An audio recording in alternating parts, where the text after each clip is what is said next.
Most people in the modern world are not slaves merely to bad ideas or an addiction to technology or their own self-imposed ignorance, as the myth of the echo chamber might suggest. No, most people in modern society are enslaved to what I call the tyrannical moment. And it is this tyrannical moment which uses the algorithms of social media and the affirmation of those of us who are captured by the algorithms, by our own twisted consent, to enslave us to looking at what is temporary and looking at what is narrow, as opposed to looking at what is substantive and what is eternal. And unless we overcome this problem in our modern society, we will never have a hope of ensuring that our political order can be healthy and just, or that our social order can produce people who are prudent, who are healthy, and who are productive in society. So in this video, my friends, we're going to explore what I call the tyranny of the moment. I'm going to explain how it manifests, and I'm going to explain how we as thinking people,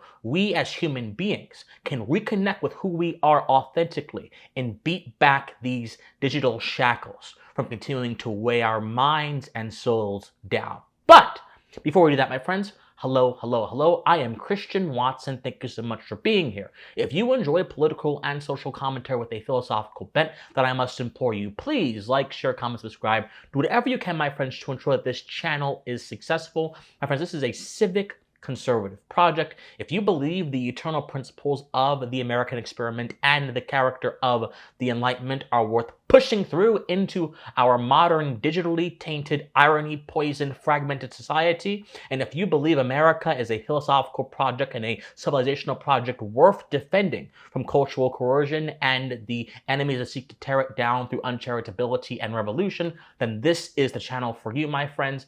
I would appreciate all of your support. Again, like, share, comment, subscribe, donate if you so wish, join our Discord, which is all going to be in the comment section down below. Thank you guys so much for being here. Now, please enjoy the video. So, as I mentioned, the tyrannical moment is the new slave master. It is the new imposing force upon us in this society. And the thing that we should understand before I endeavor upon this analysis is that when you have a slave master who operates in the register that the slave masters of the old world operated in, whether it be those our ancestors as Americans fought against in the Revolutionary War, who sought to impose taxes and violations upon property and violations upon persons, upon people, or it be the slave masters of old who had chattel and who used and treated human beings as chattel. The characteristics that unite these kinds of tyrants are, number one, their proximity, and number two, the obvious nature of their behavior being tyrannical. But when it comes to things that we find luxury and comfort in,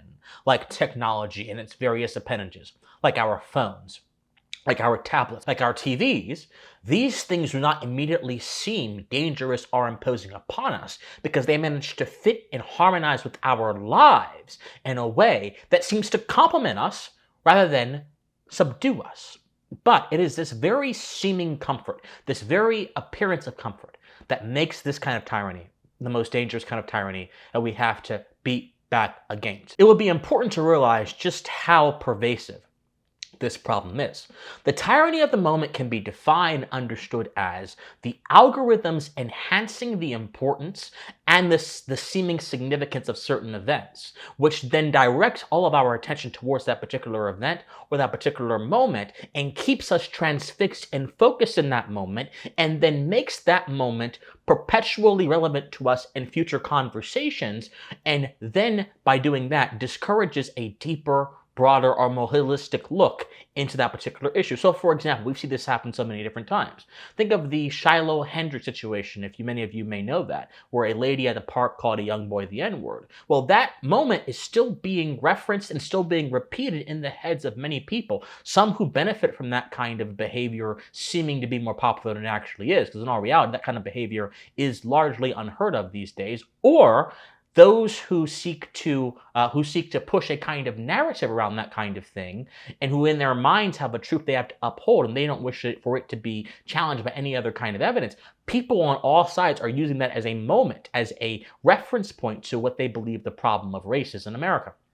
Another thing, think of the Cracker Barrel logo situation, where everyone got so angry and mad that a corporation was doing what corporations are characteristically and naturally inclined to do, which is to downsize, minimize, and strip complexity to encourage simplicity, because they believe that simplicity is what sells at most people, and unfortunately, simplicity is what sells at most people, which is why in this society, we have a crisis of simplicity that is blinding us to substance and is making us, like a candy addict, have all this kind of nonsense that keeps us in all different directions. And corporations understand that, so what do? They strip complexity, they strip beauty from their logos. And everyone got so angry, everyone got so riled up. And when Cracker Barrel, under this cacophony of pressure, said, you know what, we're going to actually bring back the old logo, everyone, many people, not everybody, thought it was some kind of cultural victory.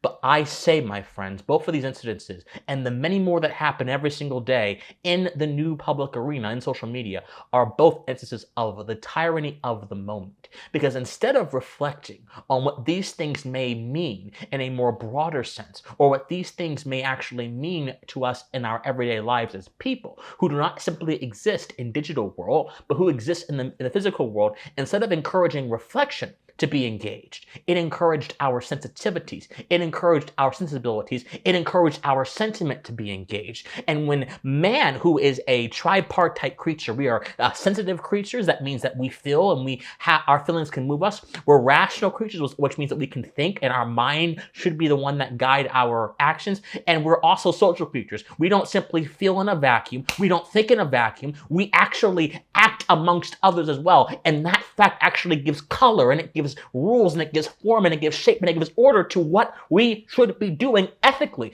But by completely and utterly ignoring that tripartite nature and focusing on the sentiment, focusing on the emotional of everything else, we reorganize and degrade man's ability to act soundly in this world, because we are not simply creatures of sentiment. We need everything else to function as human beings as well. If we behave by sentiment, we become merely like animals, and nothing is able to distinguish our behavior from the lower beasts that roam this world. And so this is what the problem is.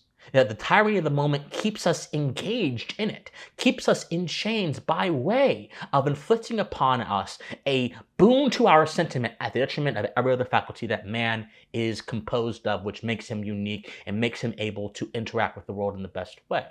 Now, one of the ways the tyranny of the moment actually acts is by hijacking our understanding of social proof.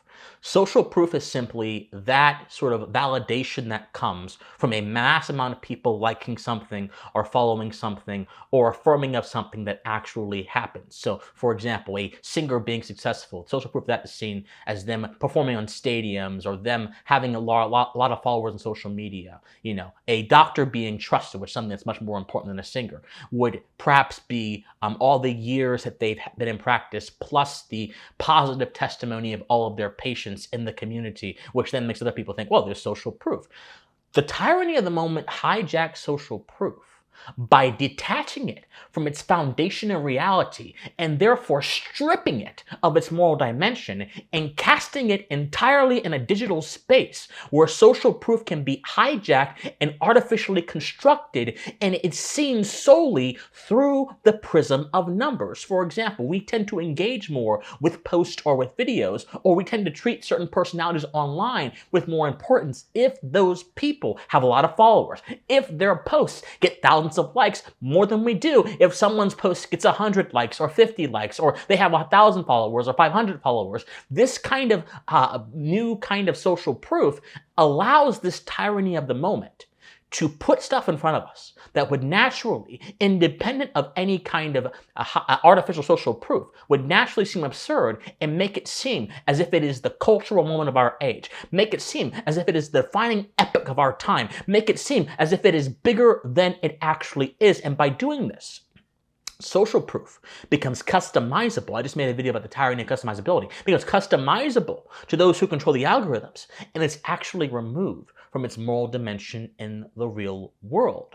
Social proof. Social proof emerges from society. Society emerges from man's sociability, which is the innate desire he has in his heart and his nature to interact with others and to be in union with others. So, sociability actually, by virtue of it wanting to bring us into mutual intercourse and interact with other people, also implies certain rules of conduct that we must have while living amongst other people. So our behavior is on the up and up. So our behavior is rightful. We have to be just. We have to respect people's property, their possessions, themselves, their persons, their contracts, our promises to them. We have to have fidelity. We have to be loyal and faithful in our words. If we're not loyal and faithful, truth cannot flow, because nothing you say, no word that proceeded from your mouth can actually be trusted. We have to have truth. If we don't have truth, then we have no way of understanding what is going on, of characterizing right conduct, of processing information in a way that is not simply a means of nihilism. We need so many different things. Benevolence. In absence of these first principles, our social conduct becomes in a way that makes it characteristically chaotic and leads to ruin, because there are now no dominant rules for conduct, dominant rules for how we should act, how we should operate. Our nature, these principles that flow from our nature, are now being ignored. Humanity is being ignored, and that therefore means our nature is being degraded. The tyranny of the moment degrades our nature by making social proof not a logical consequence of a just society, of a society of fidelity, of a society where veracity is held to be the ultimate value, of a society where prudence is held to be an ultimate value. No, it makes social proof a result of utility, a result of mass appraisal cast in the digital realm, a result of the algorithms, which then can inflate the importance of something, and also it then gives us no way to have a safeguard against our passions as it relates to how we understand and process social proof. When social proof becomes digital as opposed to being physical and moral, social proof now becomes a moral tool that can be used in ways that are both good and destructive. And this is what the tyranny of the moment does by degrading social proof. Now, the tyranny of the moment also does something else. It keeps us constantly chasing ends, constantly chasing what triggers our dopamine receptors when we look at certain kinds of content, constantly chasing the particular story that happened to break at that point in time, constantly chasing the fruits that bear from those things, like the followers or the money that may bear from having a lot of followers. But it actually keeps us ignorant of means. There's an old phrase that many of you probably know, the ends justify the means, or do the ends justify the means? And whenever I hear that particular moral quandary, I think it's really a needlessly complex question, because it suggests a relationship that is not so. It assumes that means are subordinate to ends. That means we should only focus on means, how we do something, in relation to ends, what effect it produces, when in our reality, both means and ends are their own moral categories that deserve due reflection amongst all of us if we're actually going to be able to understand how those things interact with our thought processes, how they interact with our moral sense, and most importantly, how they interact with these questions that we have about society, these ethical questions. If you see means as subordinate to ends, you will only ever see ends, and means will just be the details. But if you see means and ends as their own things, you can then reflect, and the more our reflective faculty has to work with, the more our reflective faculty can actually give us novel insight and give us refinement, which is ultimately one of the goals of knowledge. It's not simply to sit idle or to have these citations piled up to the sky that you can just spit out at a moment's notice to impress your friends. No, knowledge exists to furnish, and also to refine and to care for our faculty of reflection. Without reflection, we are not man. Without reflection, we are simply an automaton acting in space with no ability to actually think, what do our actions mean in the broader sense? Means, given that they are their own category, actually give us the ability to reflect, because it actually causes us to reckon with ourselves. If we go about achieving a conclusion in a certain way, we can then ask ourselves, why am I going about this? What does my choice to do this thing this way, to drive, to take a bike, to go work at this particular job, or to use the internet to spread my voice, or to do music? What are these means? All these different means, these tools. What do they say about my decision process? That's going to be a far more formative question than how can these things serve some broader purpose? Because now, not only do you not have the tools to understand the things you're using for the broader purpose, the broader purpose becomes filtered through means as well. So much so that you think the morality of that end, of that conclusion, is reliant upon how you achieve it. If being truthful is an end, a conclusion we wish to get to, but I achieve it through hard talk, real talk as they call it, being blunt but honest, that is going to be one approach. But my bluntness and my honesty does not make the pursuit of truth any more good or any more bad, because that is a self-contained unit. It is a good in itself. We have to divorce ourselves from our pursuit and our bind to utility that confuses and hexes our minds when it comes to these very important issues. Means and ends must be separate. The fast food mentality actually is part of this.